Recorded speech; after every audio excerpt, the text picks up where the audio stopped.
Hello student, physics की online class में आपका स्वागत है। आज का मेरा टॉपिक है फिजिक्स की प्रश्न बैंक यूनिट नंबर 2 के लेसन नंबर 3 धारा विद्युत से 5 अंक वाले क्वेश्चन में से क्वेश्चन नंबर 2 के आंसर को समझना। तो चलिए शुरू करते हैं। तो हमारा क्वेश्चन है, विभव मापी के तार की लंबाई 280 सेंटीमीटर पर एक लेक्लांसी सेल संतुलित होता है। मतलब विभव मापी के तार की लंबाई 1 मीटर होती है। जब हम जॉकी को चलाते हैं तो 280 सेंटीमीटर पर हमें संतुलन बिंदु प्राप्त होता है। जब इस सेल को श्रेणी क्रम में एक डेनियल सेल जोड़ दिया जाए, मतलब इस सेल के साथ हमने एक डेनियल सेल भी जोड़ दिया, मतलब 2 सेल हो गए, तो संतुलन बिंदु जो है वो 480 सेंटीमीटर की दूरी पर आता है। ठीक है, तो हमें दोनों सेलों के विद्युत वाहक बलों की तुलना करना है। चूंकि ये क्वेश्चन 5 नंबर का है तो इसे हमें 5 नंबर के हिसाब से सॉल्व करना पड़ेगा। इसके लिए हम पहले फार्मूला प्रूफ करेंगे और फिर वैल्यू रखेंगे। ठीक है, तो ये 5 नंबर के हिसाब से एडजस्ट हो जाएगा।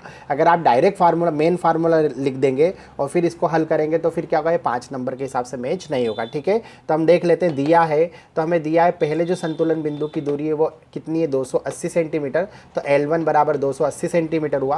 और फिर हम इन्हें इस सेल में एक डेनियल सेल भी जोड़ दिया तो संतुलन बिंदु बाद में जो आया वो 480 सेंटीमीटर आया। तो L2 बराबर रखा हमने 480 सेंटीमीटर। अब हमने फार्मूला रख दिया पहले के लिए, तो पहले एक ही सेल था जो जिसे हमने E1 मान लेंगे, लेक्लांसी सेल को। तो E1 बराबर हो गया K इंटू L1, ये संतुलन बिंदु की दूरी। यहाँ पे जो कांस्टेंट है वो विभव प्रवणता है K बराबर। ठीक है, बाद में हमने एक और सेल जोड़ा तो हमारे पास 2 सेल हो गए, मतलब ये E1 है तो इसे E2 मान लेते हैं। तो हमने लिख दिया E1 प्लस E2, K का K लिख दिया। और अब संतुलन बिंदु की दूरी L2 पे ही है तो यहाँ पे हमने लिख दिया L2। अब हम समीकरण 2 में समीकरण 1 का भाग लगा देंगे तो हमारा समीकरण 2 ये रहा, E1 प्लस E2 बराबर K इंटू L2। तो ये हमने ऊपर लिख दिया और बटे में लिख देंगे समीकरण 1 मतलब E1 और बराबर K इंटू L1। ठीक है, अब क्या करेंगे, इसमें इसको सॉल्व कर लेंगे। तो E1 बटे E1 लिख दिया हमने, इधर प्लस का प्लस लगा दिया। E2 के बटे में भी क्या लिख दिया, E1, मतलब इनको सेपरेट करके लिख दिया।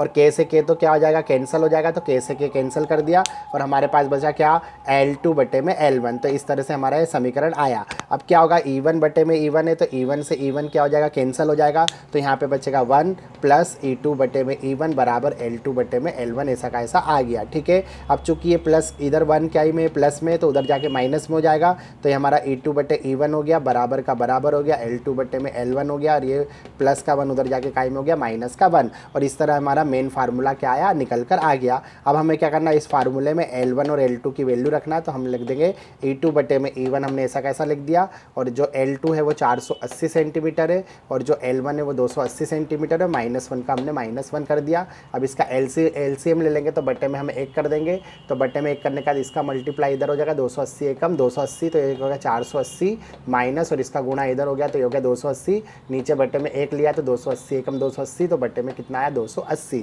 ठीक है, अब 480 में से 280 माइनस कर देंगे तो ये बचा 200 और इस 280 का 280।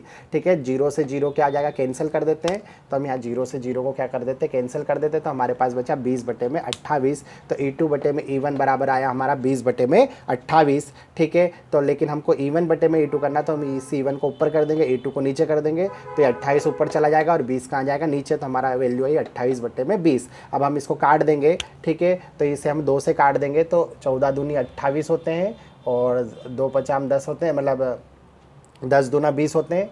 ठीक है, तो ये 10 दूना क्या हो गया, 20 हो गया। ठीक है, अब बचा हमारे पास E1 बटे में E2 बराबर ये 14 बटे में 10, तो ये 14 बटे में 10 हो गया।